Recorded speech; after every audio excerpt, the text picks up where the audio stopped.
Anyway, Amy connected her phone to the TV since the TV remote app was already installed and active on her phone. We grabbed some beers and snacks and enjoyed the virtual celebration. After a while, Amy felt dizzy and dozed off on the couch while John and I kept chatting. His wife was also asleep. About 15 to 20 minutes into it, the call got disconnected due to internet fluctuations, and my wife's WhatsApp screen popped up on the TV. I was just about to call back John when I noticed some 10 plus unread messages from someone named Lifeline with a heart. I was a bit surprised because it was not me. Curiosity got the better of me, and I clicked on the profile picture and found that it was her childhood friend Matt. I've met him like a zillion times after my marriage because my wife was close to him. They were neighbors and school friends. She once told me that everyone around them in the neighborhood as well as in the school thought that they were either dating or would eventually date each other. However, that never happened. According to my wife, she didn't see him as a romantic partner. Besides, Matt was not interested in women. As of the current status, Matt was single.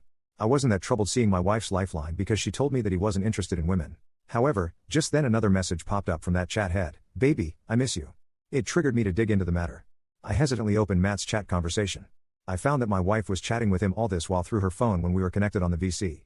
Sadly for him, she unexpectedly dozed off without giving him a goodnight kiss, and that's why he was blowing up her WhatsApp after he got the blue tick on his messages. His messages came to like, "Why ain't you replying? Is everything okay? I can't sleep without your goodnight kiss. I can't get over after today's session. OMG, you were so good today. This cannot be a conversation between good friends." By then, I was certain that their relationship was beyond friendship. I scrolled up the chat to find that they texted intimately almost every night. OMG, what murky conversations they had while my wife slept peacefully on the couch. I went through all the filth she had with her lover friend. The chats had occasional intimate photos between, which gave shivers down my spine. I was numb, yet I wanted to know everything which happened between them. I didn't know how to take screenshots of these conversations on the TV, so I used my phone to click the pictures of the TV screen. After taking 4 to 5 pictures, I was done. I didn't care about gathering the evidence. I wanted to how and why.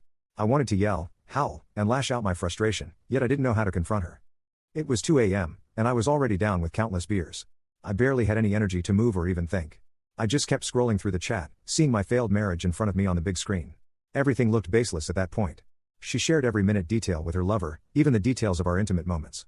In fact, after every private moment between us, she used to repeat the same with him in order to compensate for his feelings. I felt disgusted. I wanted to know when all of this started.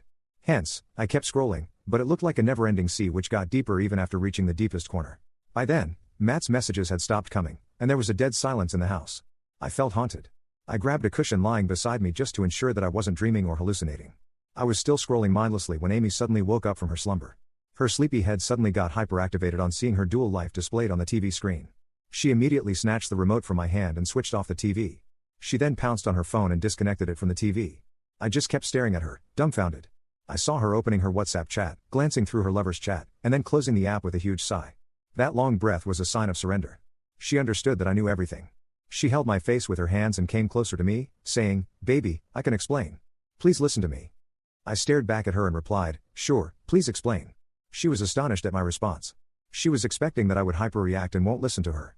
I would have done the same if it was 2:30 p.m. instead of 2:30 a.m. I was almost passing out, partly because of the alcohol and mostly because of the unraveling truth. I repeated, "Damn it, explain." She was at a loss for words.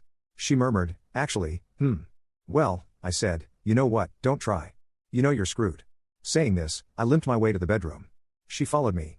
I turned towards her and asked her to stay out while slamming the door in her face. I heard her knock a few times, but I passed out soon after. The next morning, I woke up heavy-headed and almost forgetful of what happened last night. I went out of my room to fetch a bottle of water. My throat was dry. Seeing me coming out of the room, she rushed towards me, and with that sight, all the harrowing memories of last night came rushing too. She tried to hug me, but I asked her to back off.